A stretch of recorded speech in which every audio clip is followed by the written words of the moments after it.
Environment आबहावा बुहुमनां आबहावा सानजों लोब्बा लाखिनानै बिफां गायनाय हाबाफारि बानजायदों मा मेसेज होनो?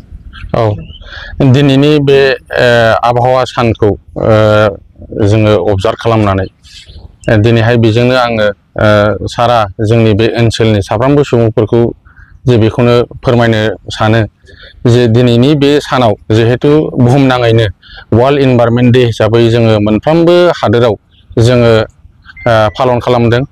जोंनि बे ओनसोलावबो दिनैहाय जोङो मोनसे बिदिन्थि हिसाबै जोंनि नैबे ABA नार्सारि सेन्टार जेराव जों बानायबाय थादों बेयाव जों दिनैहाय बिफां गायनायनि हाबाफारि लादों।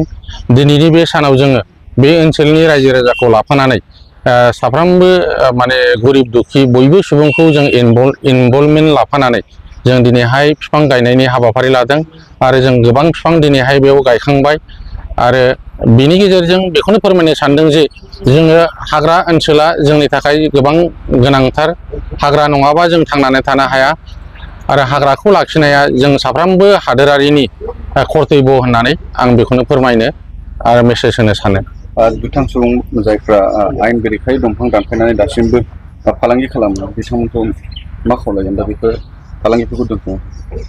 दा आङो बेखौनो खावलायनो सानो जायफ्रा दिनैसिम बे दंफां बिफांजों फालांगि खालामनानै गावसोरनि जिउखौ थांनानै थानायनि राहा हिसाबै लादों बियो जोंनि मोनसे एन्टि ससियेल एक्टिभिटिस होननानै आं बिथांमोनखौ थोंजोङै सोंखारिगोन।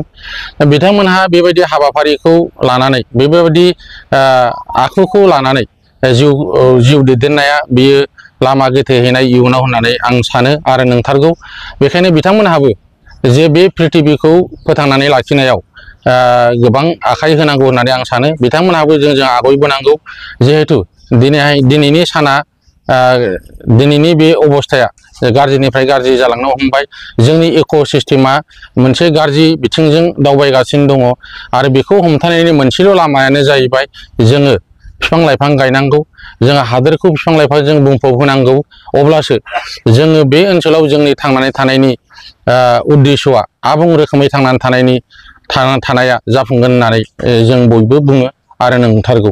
दिनैनि सानाव गोबां आफाद एबा गौथुमफोरा बिफां गायबाय। बिथांमोनखौ बे बिफांखौ गायखांनायनि उनाव माबोरै जोथोन लानांगौ होनना सानो?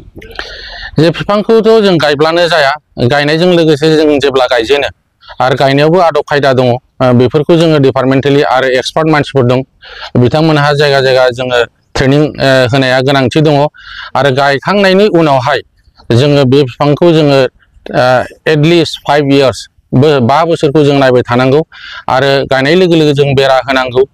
सम सम जोङो दै लुनानै होनांगौ बोथोराव। बेखिनिखौ आङो बयखौबो खावलायगोन। दिनैनि बे सानाव बयबो आफादफ्रा बयबो अनुष्ठानफ्राव मोनफ्रोमबो अनुष्ठानफ्राव बिफां गायदों। बिफां गायनायजों लोगोसे दिनैनि बे जेनाखि गायनाय बिफां बेफोरखौ जों 5 बोसोरखौ जथ्न' लानो थाखाय आं बयखौबो खावलायगोन।